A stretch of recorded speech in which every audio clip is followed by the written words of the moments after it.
Kita mulai. Bismillahirrahmanirrahim. Assalamualaikum warahmatullahi wabarakatuh. Alhamdulillah wassalatu wassalamu ala Rasulillah wa ala alihi wa sahbihi wa mawalah wa la hawla wa la quwwata illa billahi wa ba'du. Alhamdulillah, di pagi menjelang siang ini kita bisa kembali duduk di Masjid Nidaul Ilmi dalam rangka kajian rutin setiap Rabu jam 10. Dan pembahasan di hari ini kita akan membahas seputar mukaffirat minadz-dzunub. Hal-hal yang bisa menghapuskan dosa-dosa.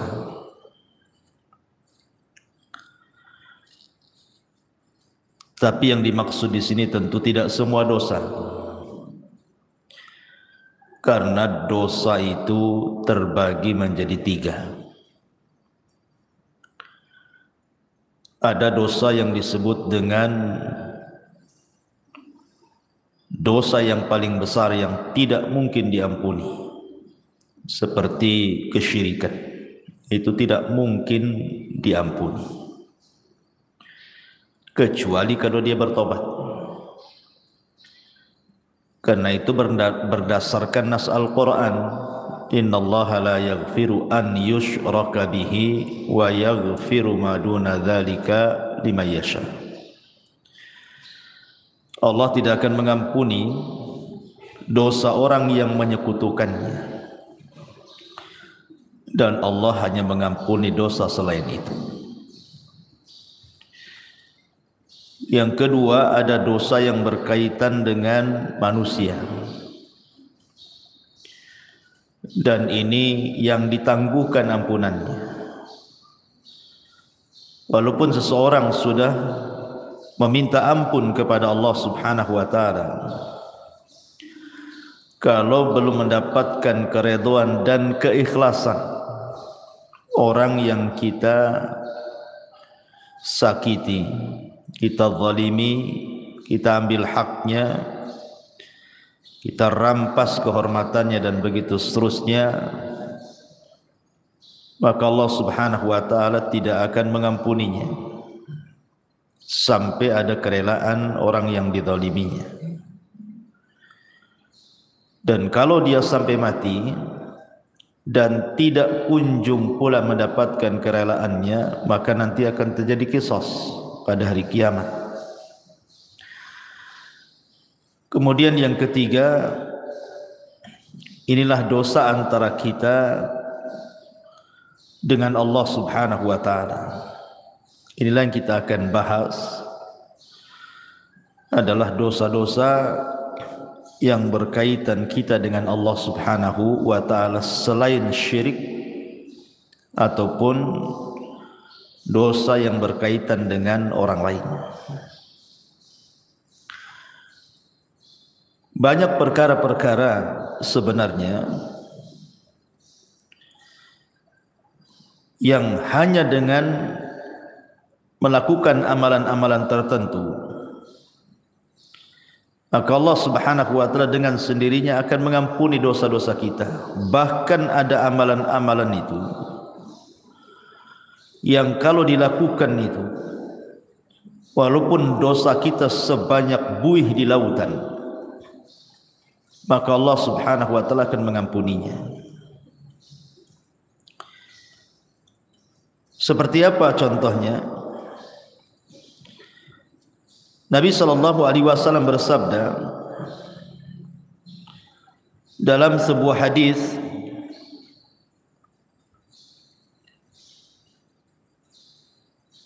yang dikeluarkan oleh Imam Muslim dan yang lainnya,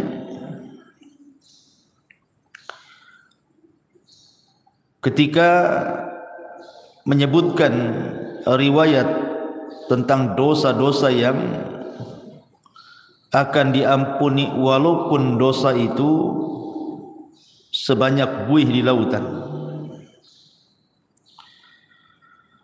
Kata Nabi sallallahu alaihi wasallam,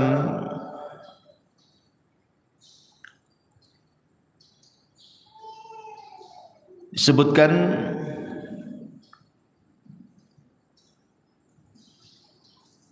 Taib.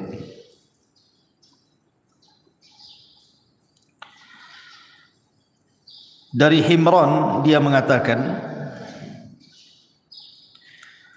falamma tawaddu'a Uthman qala wallahi la uhaddithannakum hadithan wallahi laula ayah fi kitabillahi ma haddathtukumuhu inni sami'tu Rasulullah sallallahu alaihi wasallam yaqul la yatawadda rajulun fayuhsinu wudu'ahu thumma yusalli salata illa ghufira lahu ma bainahu wa bainas salati allati taliha. Qala Urwah al-ayah innal ladzina yaktumuna ma anzalna minal bayyinati wal huda ila qawlihi al-la'inun, rawahu Muslim.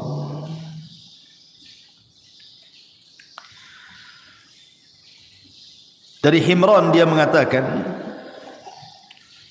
ketika Uthman ibn Affan radhiyallahu anhu, beliau melakukan wudu.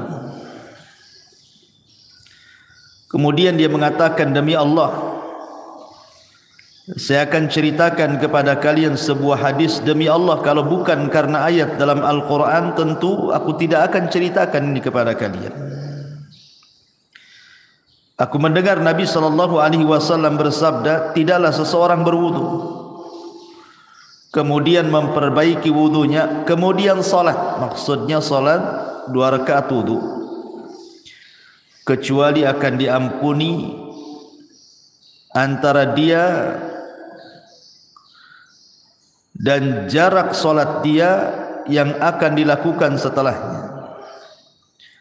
Maka Urwah mengatakan yang dimaksud ayat oleh Uthman itu adalah sesungguhnya orang-orang yang menyembunyikan apa yang kami turunkan dari keterangan-keterangan dan petunjuk sampai kepada perkataannya, merekalah orang-orang yang akan dilaknat oleh Allah Subhanahu wa ta'ala. Lihat bagaimana di sini Uthman ibn Affan radhiyallahu anhu menjelaskan bahwa wudu itu bisa menggugurkan dosa. Jadi tetesan-tetesan air wudu itu bisa menggugurkan dosa kita. Artinya bahwa hanya semata-mata kita berwudu itu sudah diteteskan dosa-dosa kita lewat air wudu tadi. Bahkan Nabi SAW juga mengatakan dalam riwayat Muslim dari Abi Hurairah radhiyallahu anhu, man sabbahallaha fi duburi kulli salatin thalathan wa thalathin wa hamidallaha thalathan wa thalathin wa kabbarallaha thalathan wa thalathin fatilka tis'atan wa tis'un wa qama tamamul mi'ati la ilaha illallah wahdahu la syarika lah lahul mulk wa lahul hamdu wa huwa ala kulli syai'in qadir ghufirat khatayahu wa in kanat mithla zabadil bahri. Jadi kalau seandainya wudu tadi Bu itu sudah menggugurkan dosa, semata-mata ibu wudu itu bisa menggugurkan dosa tuh dari air-air wudu itu. Kemudian ibu melaksanakan sholat wajib. Setelah sholat wajib itu kan ada zikir Bu. Lihat bagaimana keutamaan zikir ba'da salat itu.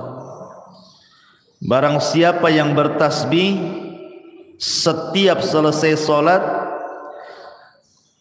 33 kali, maksudnya ucapan subhanallah, kemudian mengucapkan alhamdulillah 33 kali, kemudian mengucapkan takbir Allahu Akbar 33 kali, maka jumlahnya 99 kali, digenapkan dengan la ilaha illallah wahdahu la syarikalah lahul mulku wa lahul hamdu wa huwa ala kulli syai'in qadir, kecuali akan dihapuskan kesalahannya walaupun sebanyak buih di lautan. Jadi jangan pernah meremehkan zikir setelah solat. Lihat bagaimana keutamaannya, luar biasa. Siapa yang bisa menghitung buih di lautan? Tidak ada. Tapi Nabi SAW mengatakan walaupun dosa kita seperti buih di lautan akan diampuni. Kemudian contoh yang lain dari Abu Hurairah radhiyallahu an, hadis ini disepakati Bukhari dan Muslim. Nabi SAW mengatakan man qala subhanallah wa bihamdi fi yaumin mi'ata marratin huttat khatayahu wa in kanat mithla zabadil bahri. Siapa yang melazimkan ucapan subhanallah wa bihamdi, kan mudah Bu ya, subhanallah wa bihamdi, sekali dengar saja hafal tuh. Fi yaumin mi'ata marrah, dalam satu hari itu 100 kali. Pamannya ibu bagilah, pagi berapa kali, siang berapa kali, sore berapa kali, malam berapa kali, pokoknya 100 kali dalam sehari. Tapi lihat pahalanya, maka akan dihapuskan kesalahannya walaupun seperti buih di lautan. Subhanallah. Hanya mengucapkan subhanallah wa bihamdi 100 kali itu sudah menghapuskan kesalahan kita walaupun sejumlah buih di lautan. Atau contoh yang lainnya, hadis dari Abi Hurairah yang dikeluarkan oleh Imam An-Nasa'i dan Ibnu Hibban dalam sahihnya, man qala hina ya'wi ila firashihi la ilaha illallah wahdahu la syarika lah lahul mulku wa lahul hamdu wa huwa ala kulli syai'in qadir la haula wa la quwwata illa billahil aliyyil azim subhanallah walhamdulillah wa la ilaha illallah Allahu akbar ghufirat lahu dhunubuhu aw khatayahu wa in kanat mithla zabadil bahri. Siapa yang menuju pembaringannya sebelum tidur, maksudnya Bu, ibu baca la ilaha illallah wahdahu la syarikalah, tidak ada sembahan yang berhak disembah kecuali Allah, dialah semata yang tidak ada sekutu baginya. Lahul mulku wa lahul hamdu, baginya kerajaan, baginya pujian, wa huwa ala kulli syai'in qadir, dan dia atas segala sesuatu maha mampu. La haula wa la quwwata illa billahil aliyyil azim, tidak ada daya dan kekuatan kecuali milik Allah yang maha tinggi lagi maha agung. Subhanallah, maha suci Allah. Walhamdulillah, segala puji hanya milik Allah. Wa la ilaha illallah, tidak ada sembahan yang berhak disembah kecuali Allah. Wallahu akbar, dan Allah maha besar, kecuali akan diampuni dosanya atau kesalahannya walaupun kesalahan ibu itu sejumlah buih yang ada di lautan. Hanya membaca 1 kali ini saja loh sebelum tidur. La ilaha illallah wahdahu la syarikalah lahul mulku wa lahul hamdu wa huwa ala kulli syai'in qadir la haula wa la quwata illa billahil aliyyil azim subhanallah walhamdulillah wa la ilaha illallah Allahu akbar. Cukup menghapuskan kesalahan kita walaupun sejumlah buih yang ada di lautan. Subhanallah Bu ya, lihat. Sebenarnya amalan-amalan zikir seperti ini itu kan bisa kita lakukan. Karena zikir itu bisa dilakukan, anak kecil bisa melakukannya, orang remaja bisa melakukannya, orang dewasa bisa melakukannya, orang tua bisa melakukannya, laki-laki bisa, perempuan bisa, kapanpun bisa. Tidak harus mengeluarkan modal, yang penting dihafal, dibaca. Tapi lihat pahalanya, menunjukkan bahwa zikir itu amalan yang luar biasa. Salah satu penyebab dosa-dosa kita diampuni adalah dengan cara berzikir, baik berzikir yang sudah ditetapkan seperti setelah solat yang saya tadi sebutkan, ataupun sebelum tidur, ataupun zikir umum tadi, membaca subhanallah wa bihamdi 100 kali. Tapi itu sudah cukup tuh menghapuskan dosa kita walaupun sejumlah buih di lautan. Luar biasa. Sebenarnya Islam itu mudah gitu ya. Cuman kita saja yang kadang-kadang sulit untuk atau malas untuk melakukannya. Zikir kan beda Bu dengan solat. Harus ke masjid kalau laki-laki, harus ada gerakan walaupun ibu di rumah. Zakat harus pakai harta, haji apalagi capek-capek. Zikirnya hanya ngomong saja. Itu saja kadang-kadang malas kita berzikir. Tapi kita akan sebutkan beberapa amalan yang bisa menghapuskan banyak dosa. Yang pertama, bersolawat. Bersolawat kepada Nabi sallallahu alaihi wasallam. Dari Anas radhiyallahu an, Nabi sallallahu alaihi wasallam bersabda, "Man shalla alayya salatan wahidatan sallallahu biha asyra salawatin wa khutta anhu biha asyra sayyiatin wa rafa'ahu Allahu biha asyra darajat." Barang siapa yang bersalawat kepadaku 1 kali, kata Rasulullah, maka Rasul akan bersalawat 10 kali kepada kita, dan kesalahan kita akan dihapus sebanyak 10 kesalahan, dan kita akan diangkat dengan 10 tingkatan. Hanya bersalawat saja Bu. Allahumma salli ala Sayyidina Muhammad, hanya ngomong begitu, maka Allah akan utus malaikat membawa salawat kita menuju mana? Malaikat akan datang ke kuburan Nabi,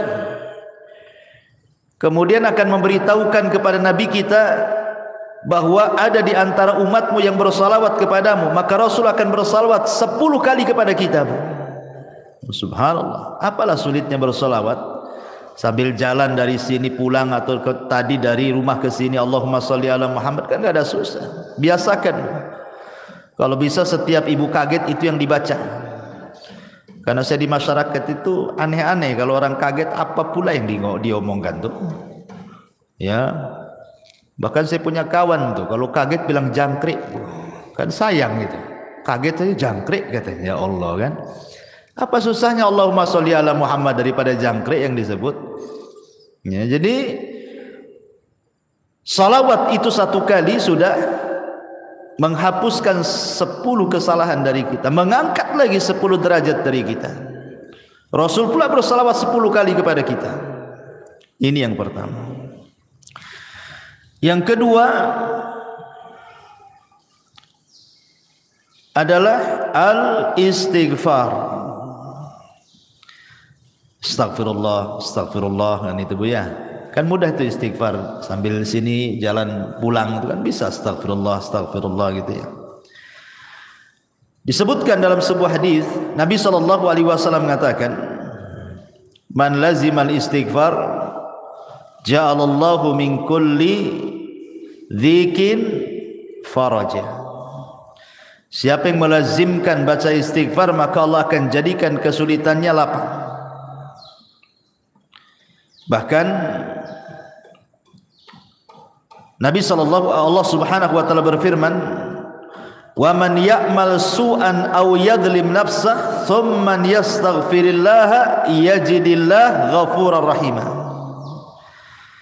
Siapa yang melakukan kesalahan dan mendolimi dirinya, kemudian dia memperbanyak istighfar, maka Allah Subhanahu wa taala akan mengampuni dosanya, karena dia zat yang maha pengampun lagi maha penyayang.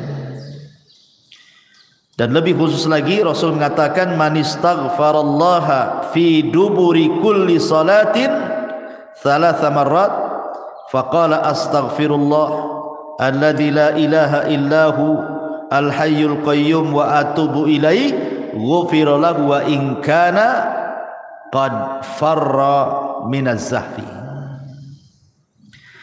Barang siapa yang mengucapkan astaghfirullah setiap selesai salat 3 kali saja, astaghfirullah alladzi la ilaha illahu al-hayyul qayyum wa atubu ilaih, maka Allah akan ampuni walaupun dia membawa dosa pernah lari dari pertempuran. Lari dari peperangan itu, Bu, dosa besar. Enggak boleh orang lari dari peperangan itu, kecuali kalau musuhnya lebih banyak. Umpamanya lebih dari 3 orang, 1 melawan 3 orang, boleh lari. Tapi 1 melawan 2 orang enggak boleh lari, sebab kalau lari dosa besar. Walaupun dia punya dosa besar, lari dari pertempuran, kalau dia istighfar 3 kali setelah sholat, Allah akan ampuni dosanya. Luar biasa. Ini yang kedua. Yang ketiga, salawatul khams, salat 5 waktu. Dari Abu Hurairah radhiyallahu an, Nabi SAW bersabda yang dikeluarkan Imam Muslim, as-salawatul khamsu wal jum'ati ilal jum'ati kafaratun lima bainahunna ma lam taghshal kabair. Salat 5 waktu dan Jumat ke Jumat adalah kafarah bagi dosa-dosanya selama dia tidak menenggelamkan diri dengan dosa besar. Sekarang ini, Bu, melakukan dosa kecil itu mudah sekali. Kalau dulu mungkinlah ya melakukan dosa kecil tetapi agak sulit gitu ya. Tapi kalau sekarang ini hampir tiap hari kita melakukan dosa kecil, Bu. Karena setiap kita ini punya handphone masalahnya.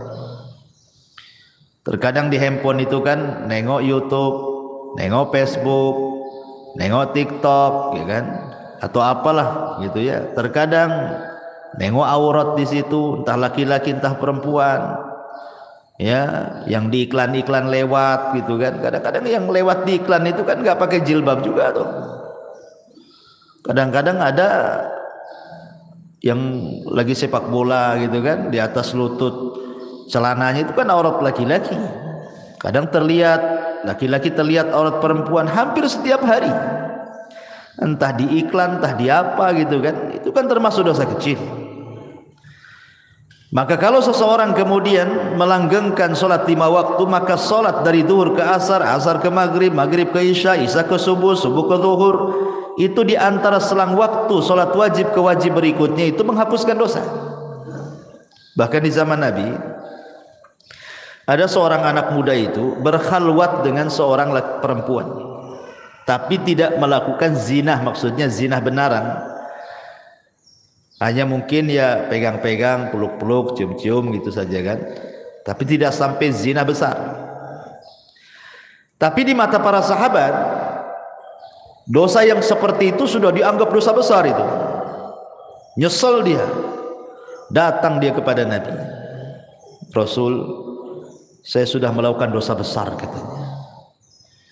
Kenapa? Kata Rasul, tadi saya berkhalwat dengan seorang perempuan begini, tapi tidak sampai melakukan zina besar, hanya berkhalwat saja. Kata Nabi SAW, hal shallaital asra ma'iya jama'atan, apakah tadi engkau sholat asar bersamaku jamaah? Kata anak muda ini, ya wahai Rasul. Apa kata Rasul? Idhab faqad ghafarallahu lak, pergi kamu, Allah sudah ampuni dosamu. Kenapa? Karena Allah mengatakan innal hasanat yudhibna sayyi'at, bahwa kebaikan-kebaikan itu bisa menghapuskan keburukan. Taib. Selanjutnya apa lagi? Sedekah. Dalam sebuah hadis yang dikeluarkan ataupun dari sahabat Hudzaifah bin Yaman, ketika Umar bin Khattab radhiyallahu an menanyakan kepada Hudzaifah soal fitnah yang akan terjadi di akhir zaman, maka kemudian adalah yang kemudian Hudzaifah bin Yaman mengatakan, ana sami'tuhu yaqul, aku mendengar Nabi SAW bersabda, kata Hudzaifah, fitnatur rajuli fi ahlihi wa malihi wa jarihi tukaffiruha as-salatu was-siyamu was-sadaqah. Fitnah seseorang dari keluarganya, dari hartanya, dari tetangganya itu bisa digugurkan dengan salat, puasa dan sedekah. Jadi sedekah juga bisa menggugurkan dosa. Bahkan kalau seandainya sedekah itu dilakukan secara sirriyah, tidak terang-terangan, Bu, yang tahu hanya ibu dengan Allah Subhanahu wa taala saja. Gimana caranya Ustaz sedekah sirriyah itu?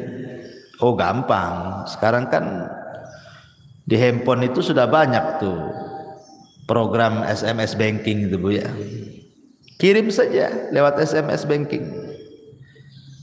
Kemudian coret namanya, kan gak nampak tuh pengirimnya, dicoret, kan tidak ada yang tahu siapa pengirimnya.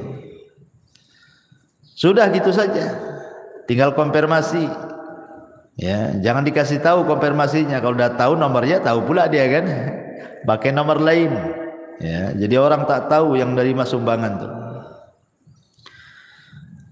Makanya Nabi SAW mengatakan, sadaqatus sir tudfi'u ghadaba rabb, bahwa sedekah yang tidak terang-terangan itu bisa menghilangkan kemurkaan Allah Subhanahu wa taala.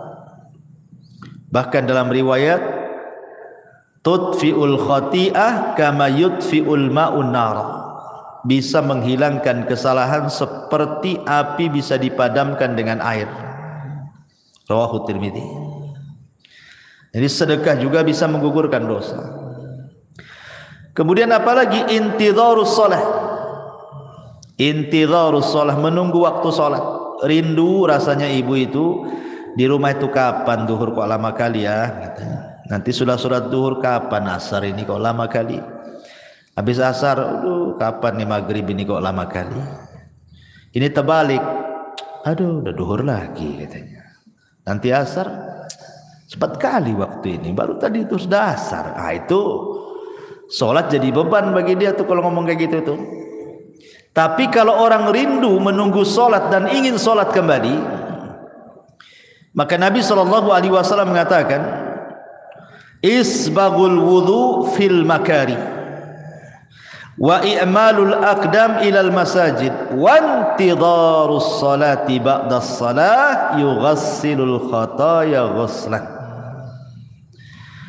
Sempurnakan wudumu ketika engkau susah untuk berwudu, entah airnya dingin, kayak sekarang kan lagi hujan terus nih di Batam nih, perasaan greges terus kan, Bu, ya, dingin-dingin terus. Apalagi datang subuh, nengok air kayak nengok es gitu ya. Tapi dipaksakan wudu, nah, itu namanya menyempurnakan wudu. Gak suka nyentuh air pun tetap dia berwudu. Ataupun melangkahkan kaki ke masjid, ataupun menunggu sholat setelah sholat, maka itu bisa mencuci kesalahan-kesalahannya. Hadis ini sahih ala syarti Muslim dan dikatakan oleh Syekh Albani sebagai hadis sahih. Jadi menunggu sholat ke sholat itu bisa menggugurkan dosa. Kemudian apalagi seseorang yang terkena penyakit ataupun seseorang yang dilanda kesulitan, kesedihan, masalah gitu ya, kemudian dia sabar.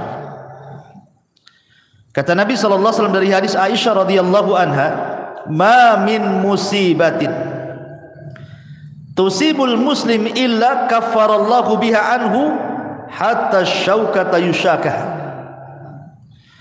Rawahul Bukhari. Tidaklah sebuah musibah menimpa seorang muslim kecuali Allah Subhanahu wa taala akan jadikan itu kafarah bagi dia, penghapus dosa-dosanya. Sampai kepada duri yang menancap sekalipun kalau dia sabar. Umpamanya ibu nih jalan kaki dari sini,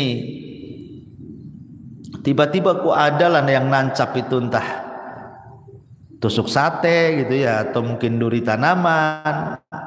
Kemudian ibu merasakan sakit, tapi ibu tidak ngeluh, ibu sabar gitu ya. Alhamdulillah, mudah-mudahan ini jadi penghapus dosa gitu ya. Itu bisa menghapuskan dosa tuh ya. Tapi jangan ditusukkan, ambil peniti, tusukkan pula kan itu. Itu sengaja ditusuk-tusukkan. Tak boleh itu menyakiti badan. Karena badan ini milik Allah. Dari ujung rambut sampai kaki itu milik Allah, tidak boleh disakiti. Kalau kita disakiti oleh diri sendiri, sengaja ambil peniti dicolokkan gitu ya ke badan kita, berdosa kita. Karena badan ini amanah Allah, milik Allah semuanya, harus dijaga. Ya. Kemudian juga mengucapkan alhamdulillah setelah makan, Bu. Ibu makan nih, makan apa saja, entah makan nasi, entah makan bakso, entah makan mie, entah makan apa sajalah ya. Yang penting setelah makan, ibu mengucapkan alhamdulillah. Man akala ta'aman thumma qala alhamdulillah. Barang siapa yang mengucapkan alhamdulillah setelah dia makan, maka ghufira lahu ma taqaddama min dzambi wa ma ta'akhkhar. Dia akan dihapuskan dosa-dosanya yang telah dan yang berlalu. Subhanallah. Hanya mengucapkan alhamdulillah saja habis makan, Bu, itu sudah bisa menghapuskan dosa, kan luar biasa. Apalah susahnya alhamdulillah habis makan ya. Kemudian juga ketika salat, Bu, ketika amin, ketika imam mengatakan ghairil maghdubi alaihim waladdallin, amin ya gitu ya. Ketika imam mengatakan amin, nah, kita juga ikut tuh amin. Artinya aminnya imam dengan aminnya makmum itu harus sama. Jangan imam dulu baru makmum, tidak. Dengar imam waladdallin saja, langsung ibu amin. Jadi aminnya ibu dengan aminnya imam itu sama. Maka kata Nabi SAW, idza ammanal imam fa'aminu fa innahu man wafaqa ta'minahu ta'minal malaikati ghufira lahu ma taqaddama min dzambi.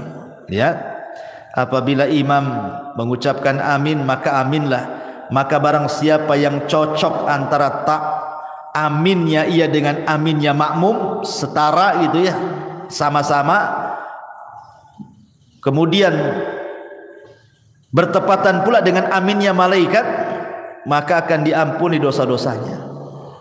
Coba ngucapin amin saja loh, diampuni dosanya, luar biasa ya. Tapi yang benar, jangan kayak anak-anak amin yang kayak gitu ya. Jadi harus ada wazannya amin itu. Amin itu dibaca dua wazan, Bu. Bisa menggunakan wazan fa'ilun ya, atau fa'ilun,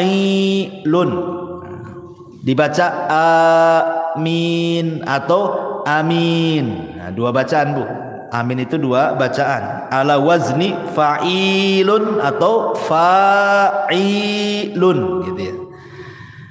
Bisa dibaca amin ataupun amin. Nah, dua-duanya boleh.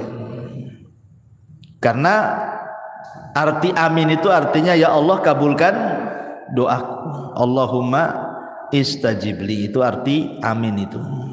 Jadi jangan main-main dengan amin itu, karena amin itu meminta kepada Allah agar doa kita dikabulkan dalam sholat. Kemudian juga contoh amalan yang lain adalah al-masyu ilal masajid, melangkah ke masjid. Itu pun termasuk yang bisa menggugurkan dosa. Seperti hadis yang tadi saya baca, isbagul wudu alal makarih wa kathratul khuta ila al masajid ghufira lahu ma taqaddama min dhanbi. Kemudian juga yang selanjutnya, bagi laki-laki al-muhafadhati ala salatil jum'ah, yang menjaga salat Jumat. Karena Rasul mengatakan al-jum'atu ila al-jum'ati kafaratun lima bainahuma. Subhanallah. Jadi kalau seorang laki-laki melaksanakan Jumat nih, pemain Jumat ini, betul-betul dia melaksanakan Jumat. Kemudian nanti ketemu Jumat minggu depan tuh Bu, antara Jumat sekarang dengan Jumat minggu depan itu dosa kita sudah diampuni tuh. Ya, makanya ibu dorong suami itu jangan malas-malas ke masjid untuk sholat Jumat kalau datang Jumatan itu. Cepatlah bang ke masjid biar dapat unta. Nanti kalau terakhir nggak dapat tuh telur ayam pun tidak dapat gitu ya. Kemudian juga yang bisa menghapuskan dosa adalah kafaratul majlis Bu. Ingat ibu ya, kafaratul majlis itu penting Bu. Ibu umpamanya datang ke arisan atau mungkin datang ke kondangan, atau ibu main ke rumah kawan, entah berdua, entah bertiga, entah berempat, ngobrol lah ibu di situ sambil makan rujak, ya kan? Nanti ibu setelah pulang Bu, setelah selesai mau balik nih Bu ya, jangan lupa Bu baca kafaratul majlis. Subhanakallahumma bihamdika asyhadu an la ilaha illa anta astaghfiruka wa atubu ilaih. Kata kawannya kayak ustad aja katanya. Ini habis ngaji ya. Bukan kafaratul majlis, bukan penutup kajian. Kafaratul majlis itu penutup majlis. Kenapa Bu disarankan membaca kafaratul majlis? Yang namanya orang ngobrol bertiga, berempat, apalagi orang rame Bu, terkadang adalah yang keseleo ngomong tuh. Entah keseleo akhirnya bicarakan orang, entah terlalu kasar nyinggung orang yang ada di situ. Coba bayangkan, coba ibu datang ke rumah kawan tak ada dosa, tahu-tahu ngobrol di situ jadi punya dosa. Akhirnya apa? Gibain orang, atau mungkin tersinggunglah orang yang ada di situ dengan ucapan ibu gitu ya, atau dengan intonasi ibu disangka ibu marah, jadi orang nggak enak kan.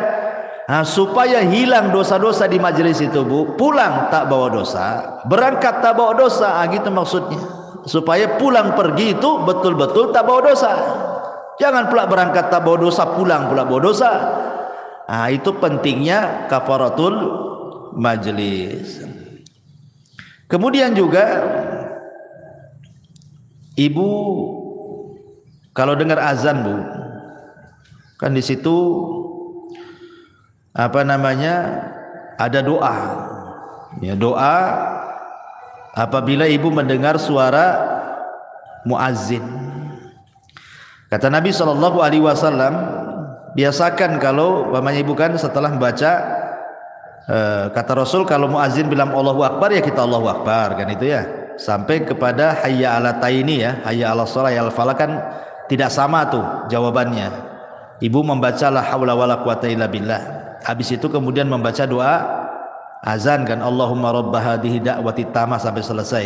Selepas itu ibu membaca asyhadu an la ilaha illallah wahdahu la syarikalah wa anna muhammadan abduhu wa rasuluhu raditu billahi rabbah wa bi muhammadin rasulah wa bil islami dina ghufira lahu min dzambihi. Kalau ibu membaca selepas mendengar azan asyhadu an la ilaha illallah wahdahu la syarikalah wa anna muhammadan abduhu wa rasuluh raditu billahi rabba wa bi muhammadin nabiyya atau rasula wa bil islami dina, maka akan diampuni dosa-dosanya. Coba hanya ngomong begitu saja diampuni dosa-dosanya ya. Kemudian juga at-tasamuh wal af, at-tasamuh wal af, memaafkan orang dan berlapang dada dari orang. Karena dalam sebuah ayat surah Al-Imran ayat 133 sampai 134 Allah mengatakan wasari'u ila maghfiratin min rabbikum wa jannatin arduhas samawati wal ardu uiddat lil muttaqin. Bersegeralah kalian kepada keampunan Rabb kalian, karena sorga seluas langit dan bumi diperuntukkan untuk orang-orang yang bertakwa. Siapa orang yang bertakwa di sini? Alladzina yunfiquna fis sarra'i wadh dharra wal kadhiminal ghaid wal 'afina 'anil nas wallahu yuhibbul muhsinin. Orang yang bertakwa yang disediakan sorga seluas langit dan bumi itu Yang akan mendapatkan ampunan itu adalah orang-orang yang berinfak baik dalam kondisi senang ataupun susah, dan orang-orang yang menahan emosi dan mudah memaafkan manusia. Tahan emosi, kalau lagi marah tahan. Itu bisa menghapuskan dosa, Bu. Jadi kalau ada orang yang nyakiti ibu, tiba-tiba ibu dimarahi orang, digibai orang, ya ibu manusiawi kan, pasti mau marah kan itu. Tapi ibu tahan-tahan marahnya. Ketika ibu menahan marah itulah dosa ibu diampuni itu. Apalagi sampai memaafkan, kasih uzur. Sudahlah, saya maafkan, memang dia gitu sih, biasalah dia gitu. Dimudahkan gitu ya, disederhanakan masalah, Bu. Jangan dibesar-besarkan, nanti jadi tengkar. Itu saja bisa menghapuskan dosa. Kemudian yang lain juga bacaan tahlil, Bu. Bacaan la ilaha illallah. Kata Nabi SAW, man qala la ilaha illallah wahdahu la syarika lahul mulku wa lahul hamdu wa huwa ala kulli syai'in qadir fi yaumin mi'ata marrah. Barang siapa yang mengucapkan la ilaha illallah wahdahu la syarika lahul mulku wa lahul hamdu wa huwa ala kulli syai'in qadir, dalam satu hari itu 100 kali, Bu. Apa kata Rasul? Kanat adlu asyri riqabin wa kutibat lahu mi'atu hasanatin wa muhiyat anhu mi'atu sayyiatin. Maka sebanding dengan memerdekakan 10 budak, akan dicatat 100 kebaikan, akan dihapus 100 kesalahan. Masya Allah ya. Ibu merdekakan budak dari mana duitnya, Bu? Cukup membaca ini saja 100 kali sama dengan ibu merdekakan budak 10 budak. Cukup tidak dicatat lagi 100 kebaikan, cukup tidak dicatat lagi, dihapus lagi 100 kesalahan. Hanya ngomong begini, Bu ya, 100 kali.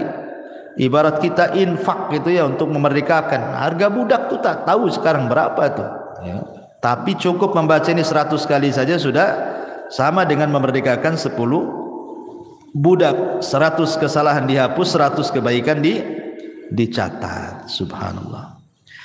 Termasuk juga, Bu, salatu rakaataini, salat 2 rakaat apabila ibu melakukan dosa. Ibu habis gibah nih di tetangga nih, lama pula gibahnya setengah hari, baru balik, aduh mak, tadi saya sudah gibai orang nih. Nantilah, langsung ibu telepon sama yang digibai itu. Saya minta maaf loh, tadi saya yang gibai anti loh, minta maaf ya.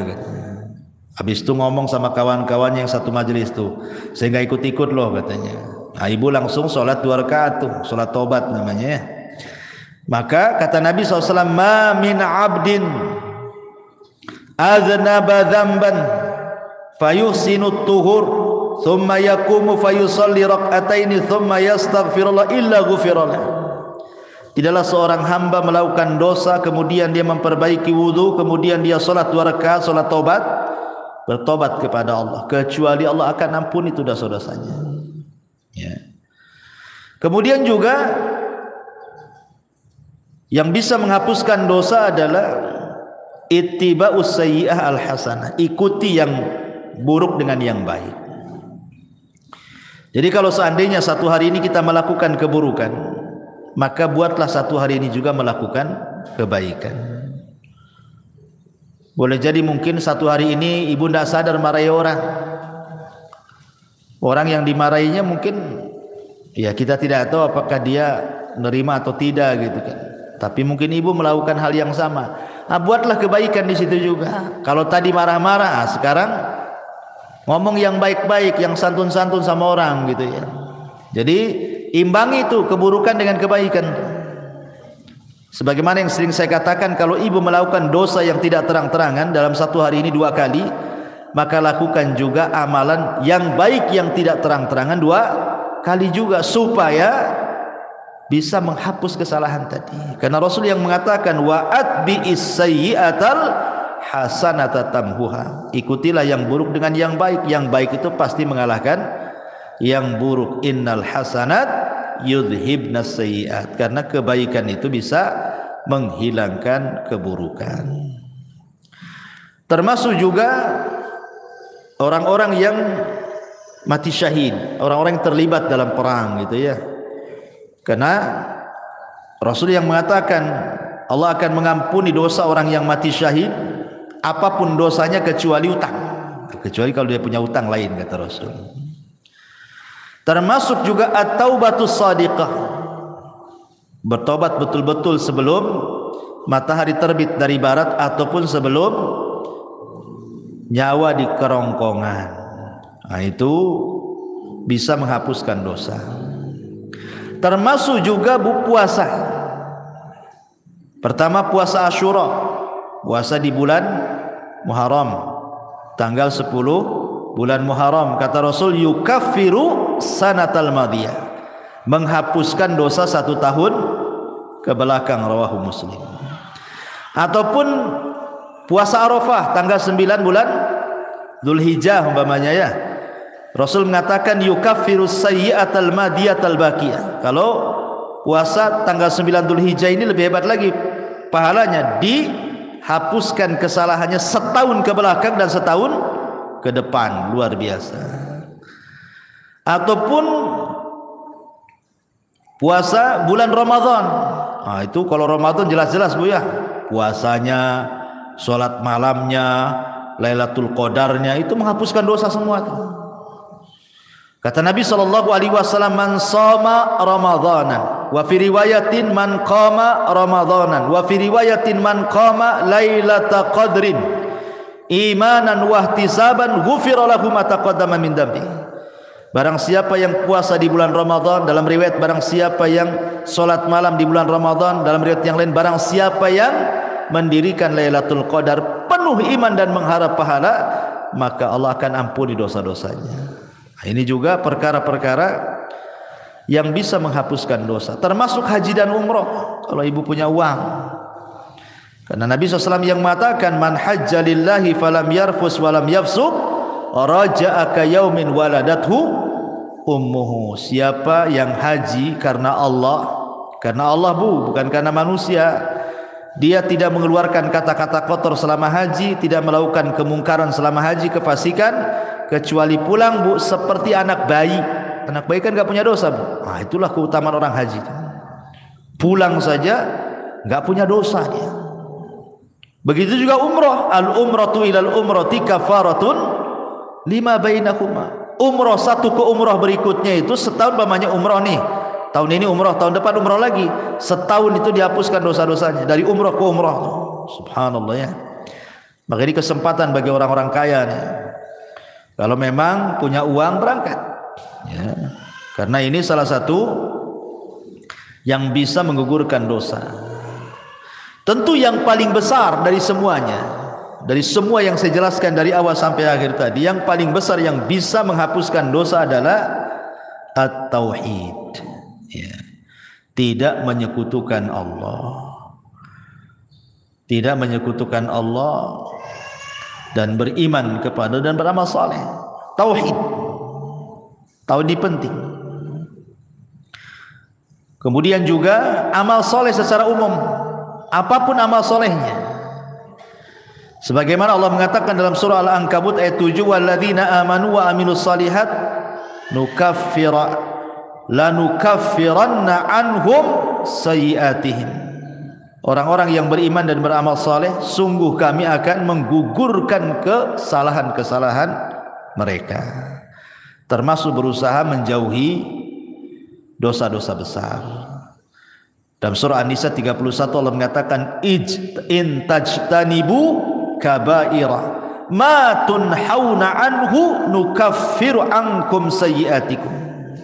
Jika kalian menjauhi dosa-dosa besar, syirik, zina, minum khamar dan begitu seterusnya, apa yang telah dilarang, maka kami akan gugurkan dari kalian kesalahan kalian.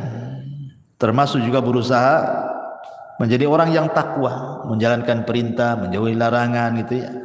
Karena Allah mengatakan, wa man yattaqillaha yukaffir anhu sayyiatihi barang siapa yang bertakwa kepada Allah maka Allah akan hapuskan dosa-dosanya. Dan juga penting taubah as-sadiqah, betul-betul bertobat dengan tobat yang jujur. Tapi kalau seandainya ini berkaitan dengan dosa besar, maka ada tambahan, bukan hanya sekedar amalan-amalan yang saya tadi sebutkan. Kalau berkaitan dengan dosa besar, ada lagi tambahan. Pertama, ikhlas, niat ingin bertobat. Yang kedua, al-iqla', betul-betul melepas dosa dan meninggalkan. Yang ketiga, an-nadam, menyesal, kenapa saya melakukan dosa. Yang keempat, aqdul azmi, betul-betul berjanji tidak mungkin kembali ke dosa itu. Kemudian yang kelima, ikuti dosa yang sudah dilakukan dengan kebaikan supaya dosanya bisa terhapuskan. Dan kalau itu berkaitan dengan hak adami, hak-hak manusia, maka kembalikan. Pernah ngambil, balikin apa yang sudah diambil. Pernah zalimi, minta keridhaannya agar dimaafkan kezalimannya. Dan begitu seterusnya. Ma'asyiral muslimat yang dimuliakan Allah Azza wa Jalla. Adapun tentang keutamaan taubat sendiri, bertobat kepada Allah Azza wa Jalla, yang pertama, taubat itu menjadi penyebab Allah itu suka dengan kita. Makanya ada doa, Allahumma ij'alni minat tawwabin waj'alni minal mutatahhirin. Setiap kita habis wudu itu kan, ya Allah jadikan aku termasuk orang-orang yang bertobat dan termasuk orang-orang yang bersuci. Setiap wudu kita meminta kepada Allah seperti itu kan. Kenapa? Karena Allah mengatakan innallaha yuhibbu tawwabin wa yuhibbul mutatahhirin, karena Allah suka dengan orang-orang yang tobat dan suka dengan orang-orang yang bersuci. Ya.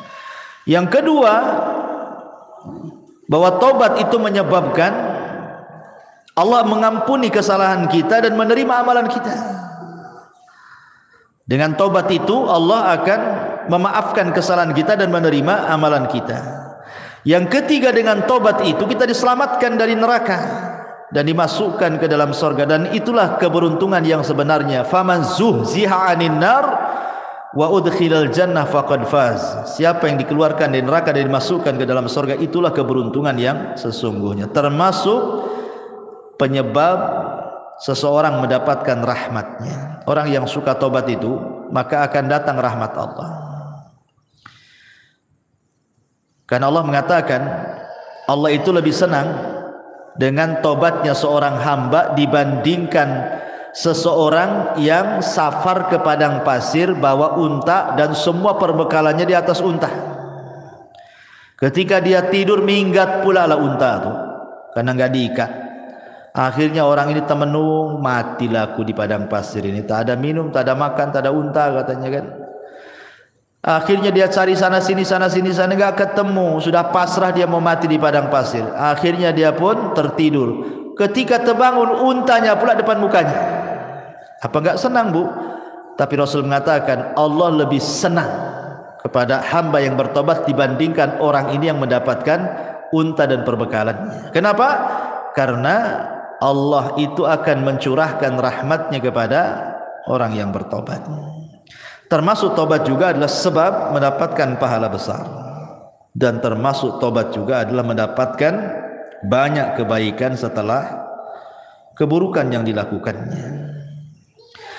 Baik, ma'asyiral muslimat yang dimuliakan Allah Subhanahu wa taala, intinya bahwa seorang hamba itu tidak boleh bosan untuk mencari rahmat Allah Subhanahu wa taala.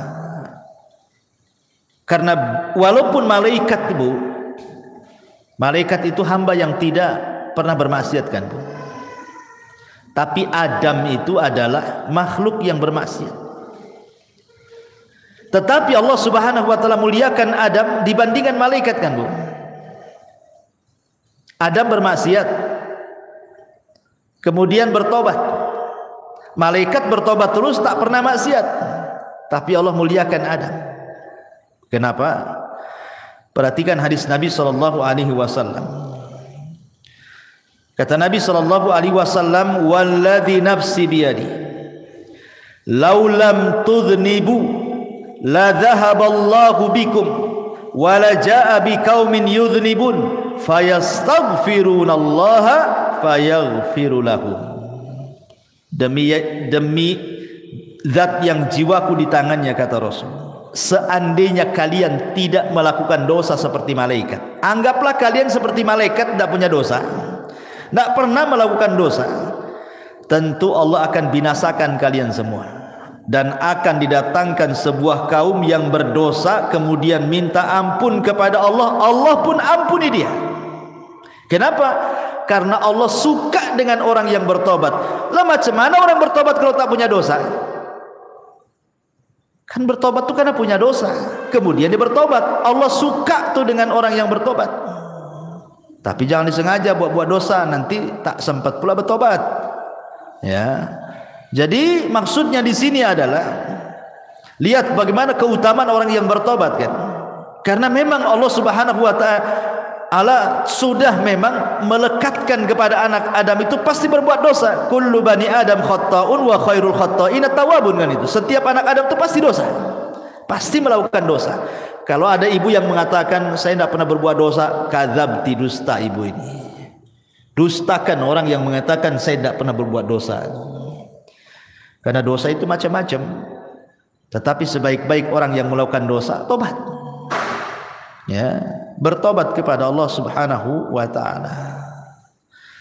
Ma'asyiral muslimat yang dimuliakan Allah Azza wa Jalla, yang jelas bahwa ingat, sebesar apapun dosa kita, sebesar apapun dosa kita, walaupun sampai membumbung ke langit sekalipun, sampai ke awan lah dosa kita itu saking banyaknya. Kalau kita datang betul-betul menghadap Allah ingin bertobat, apa dalam hadis qudsi itu? Allah katakan, "Ya ibadi, law dhunubuka ananas sama, thumma astaghfartani ghafartu laka ala ma kana minka wala ubali." Hei anak Adam, sekalipun dosamu melambung sampai ke langit, kata Allah, tapi kau datang kepadaku dengan ikhlas ingin bertobat, ku ampuni, aku enggak peduli, kata Allah. Lihat bagaimana luasnya rahmat Allah Subhanahu wa taala. Sampai Amr bin As ini kan Bu, seorang sahabat, dia baru masuk Islam setelah 20 tahun. Dia sama dengan Khalid bin Walid tuh, 20 tahun baru masuk Islam. Setelah lewat Islam 20 tahun baru masuk Islam tuh, Khalid bin Walid, Amr bin As, dan ada satu kawannya itu, 3 orang. Khalid bin Walid langsung masuk Islam, berbaiat kepada Rasul. Amr bin As pula ragu-ragu. Kata Rasul, "Kenapa kau ragu-ragu, hai Amr? Apakah kau ragu-ragu dengan agamaku?" Kata Rasul, kata Amr, "Bukan itu wahai Rasul. Aku ingin masuk Islam tapi ada syaratnya," kata Amr. Kata Rasul, "Apa syaratnya?" "Begini Rasul, kau tahu apa yang sudah kulakukan kepadamu dan sahabatmu. Sampai ketika kaum muslimin hijrah ke Habasyah juga, Amr bin As yang melobi Najasyi untuk memulangkan. Kau sudah tahu dosaku banyak wahai Rasul. Saya siap masuk Islam. Pertanyaannya, aku minta syarat." Kata Rasul, "Apa syaratnya?"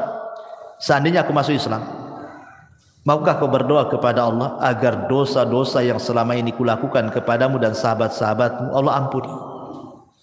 Rasul pun tersenyum dan mengatakan, "Ya Amr, innal Islam yahjubu ma qabla." Amr, Islam itu menghapuskan dosa-dosa sebelum Islam. Sebagaimana taubat itu tahjubu ma qabla, menghapuskan dosa-dosa sebelum taubat. Artinya nikmat Allah, rahmat Allah itu luas. Di zaman Bani Israel ada 99 orang dibantai oleh preman, tapi dapat hidayah. Preman ini ingin bertaubat. Datang dia kepada seorang rahib, jahil pula rahib ini. "Rahib, Pak Pendeta, saya ingin masuk bertobat nih, saya sudah membunuh 99 jiwa nih, macam mana cara nebusnya nih?" Kata pendeta itu, "Oh, nggak bisa, kau dosamu udah banyak tuh. Satu orang kau bunuh saja besar, 99 pula kau bunuh, tak bisa, nggak ada tobat bagimu." Gitu. Marah dia, dibantai pula tuh si rahib itu. Genaplah 100 jiwa dia bantai. Tapi dia tidak putus asa ingin bertobat. Ketemulah seorang alim, memang ahli ilmu gitu ya, bertanya, "Ada nggak tobat? Saya sudah membunuh 100 jiwa yang terakhir seorang rahib ku bantai gitu. Akhirnya kata sang alim nih, ada, tapi kau harus datang ke perkampungan. Kampung itu semua orang alim, orang soleh, orang baik. Kau gabunglah dengan mereka. Mudah-mudahan Allah berikan rahmat kau di sana. Menunjukkan apa? Lingkungan itu mempengaruhi tobat. Ya, berangkat dia di tengah jalan, entah berantah, mati pula dia, entah jatuh entah apa, mati dia. Belum sampai ke kampung yang dituju, datang malaikat azab mau ngambil ruhnya. Dia pantas masuk neraka katanya. Datang pula malaikat rahmat, bukan, dia ahli sorga karena sudah ada niat tobat. Kata malaikat azab, tidak bisa, dia sudah membunuh 100 jiwa, yang terakhir tuh pendeta dibunuh dia katanya. Akhirnya rebutanlah ruhnya malaikat azab dan rahmat ini. Akhirnya Allah mengutus apa? Malaikat hakim. Kata malaikat hakim pemutus ini, tunggu dulu, jangan diputuskan apakah dia termasuk ahli nar atau ahli jannah katanya. Kita ukur dulu antara kematian dia jaraknya dengan kampung yang dituju, dengan kematian dia kepada orang yang bertanya. Kalau dekat kepada yang bertanya, masukkan dia ke neraka. Kalau dekat ke kampung yang dituju, masukkan dia ke sorga. Sebenarnya disebutkan dalam riwayat itu, dia itu baru keluar dari orang yang bertanya. Artinya desa yang dituju masih jauh itu sebenarnya. Tapi karena Allah luas rahmatnya, dilipatlah bumi itu sama Allah. Akhirnya didekatkan ke kampung itu. Padahal sebenarnya dekat ke yang ditanya karena baru keluar dari orang yang bertanya itu. Tapi karena rahmat Allah itu luas, dilipat bumi sama Allah, didekatkan ke kampung yang akan dituju bertobat. Subhanallah. Itulah kenapa Allah mengatakan inna rahmati taghlibu ghadabi. Rahmatku mengalahkan kemurkaanku. Allah lebih sayang. Ya, karena sudah ada niat tobat, dilipat bumi, dekatkan pula ke kampung bertobat, masuklah dia ke dalam sorga. Itu menunjukkan apa? Jangan putus asa dari rahmat Allah Azza wa Jalla. La taqnatu min rahmatillah, innallaha yaghfiru dzunuba jami'a. Jangan pernah putus asa dari rahmat Allah. Karena Allah itu mengampuni semua dosa, sebesar apapun dosa, hatta syirik sekalipun. Anggaplah syirik sekalipun. Tapi kalau dia ingin bertobat kepada Allah Subhanahu wa taala, enggak ada mustahil. Allah itu Ghafurur Rahim. Allah itu Maha menerima tobat siapapun. Dan harus yakin, ya, rahmat Allah itu luas.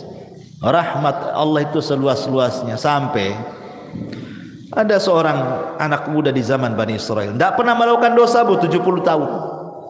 Mana ada zaman sekarang anak muda nggak melakukan dosa? Yang ada gemar melakukan dosa. Jadi ada anak muda di zaman Bani Israel itu 70 tahun dia tak berbuat dosa, meninggal dia, berdiri di pintu sorga. Kata Allah, masuk kau ke dalam sorga dengan rahmatku. Kata anak muda itu, tidak mau saya ingin masuk sorga dengan amalanku katanya. Kata Allah, masuk kau ke dalam sorga dengan rahmatku. Tidak, saya tidak akan masuk sorga dengan rahmatmu, tapi saya ingin masuk sorga dengan amalanku. Kalau memang aku pernah berbuat dosa, kemudian kau ampuni dosaku, kau masukkan aku ke sorga dengan rahmatmu, wajar. Aku loh tidak pernah berbuat dosa, masa dengan rahmatmu aku masuk sorga? Aku ingin masuk sorga dengan amalanku katanya. Kata Allah, baik, hitung berapa amalmu. Dihitunglah amalannya itu. Rupanya setelah dihitung amalannya tidak sebandinglah dengan satu nikmat Allah yang Allah berikan kepadanya berupa penglihatan. Takut dia tak masuk sorga. Akhir mengatakan, ya Rabb, sudahlah, nggak apa-apa, masukkan aku ke surga dengan rahmatmu saja katanya. Nah, lihat, jadi rahmat Allah itu luas. Jangan stres. Banyak orang yang stres gara-gara pernah melakukan dosa, ingin tobat, kayaknya Allah sudah tutup pintu tobat. Enggak, Allah itu beda dengan manusia. Kalau manusia kita sakiti, kita jengkeli, ya kan Bu, kemudian kita datang ke rumahnya, ngetuk pintu, tadi buka-buka sama dia. Tapi kalau Allah berbeda.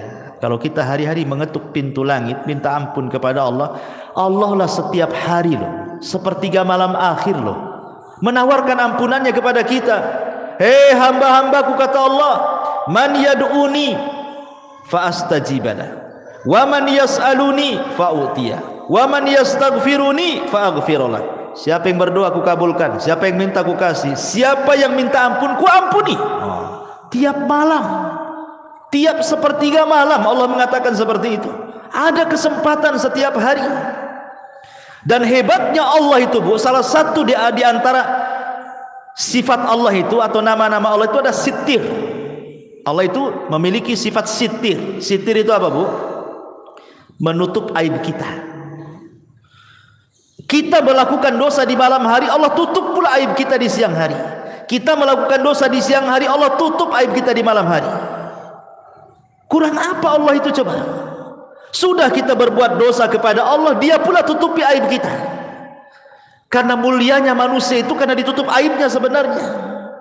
Coba kalau seandainya orang itu dibongkar aibnya, Bu, nggak ada orang menghormati orang itu, pasti meletakkan pasir semua di atas kepalanya. Imam Ahmad saja ngomong begitu. Ketika murid-muridnya datang kepada Imam Ahmad lagi belanja tuh di pasar tuh. Kata murid-muridnya, "Ya Imam, biar kami bawa barang-barangmu ke rumah. Kau jalan kaki saja. Kau kan guru kami," katanya. Kata Imam Ahmad, "Enak saja kau ini," katanya. "Kau kan nggak tahu aibku saja," kata Imam Ahmad. "Kalau kau tahu aibku, Allah bongkar aibku, pasti kau letakkan pasir di atas kepalaku. Aku dihormati itu karena Allah tutup aibku," katanya. Semua manusia, mau ustadznya, mau santrinya, mau awamnya, mau menterinya, mau presidennya, mau siapapun manusia di dunia ini, Bu, kalau sempat Allah bongkar aibnya, nggak ada manusia itu dihormati sama sekali. Jangankan itu, gara-gara ngomong satu kali kepleset, Bu, yang tadinya ditokohkan, dibanggakan, dipuji, ngomong pula di YouTube salah, kepleset, menghina anu, menghina ini, dia dibully sama netizen, habislah dia, Bu. Itu baru kepleset satu tuh, sudah dihabiskan nih, nggak dihormati lagi, dicaci maki yang ada itu sama netizen. Gimana kalau satu umur dia betul-betul ditampakkan aibnya? Ya Allah ya Rabb, tidak ada manusia yang mulia di hadapan manusia. Bersyukur kita punya Allah itu maha sitir. Ya, sudah kita berbuat dosa, Allah tutup pula. Alhamdulillah. Dan habis itu Allah kasih pula peluang kita bertobat. Enak, Bu. Kalau ibu buat salah sama saya, Bu, ibu minta maaf, paling jawaban saya, nantilah tengoklah. Kalau pantas dimaafkan, saya maafkan. Kalau tak pantas, ya tak saya maafkan. Nah itu kalau kita tuh. Kalau tidak, sudah kita berbuat salah sama Allah, Allah tutup aib kita, Allah kasih pula peluang tobat. Masya Allah. Allah itu Rahim, Rahman, Ghafur, ya, Latif. Luar biasa nama-nama Allah Subhanahu wa ta'ala. Wallahu a'lam bishawab. Ini saja yang bisa sampaikan, Bu. Ya, silahkan kalau ada yang mau bertanya gitu sebelum kita tutup.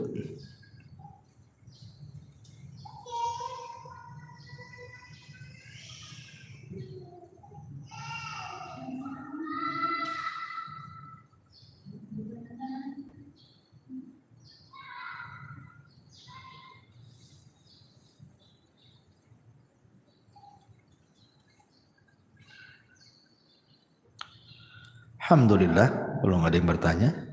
Nah, makin cepat makin baik. Subhanakallahumma bihamdika asyhadu an la ilaha illa anta astaghfiruka wa atubu ilaik. Wallahu ta'ala alam. Assalamualaikum warahmatullahi wabarakatuh.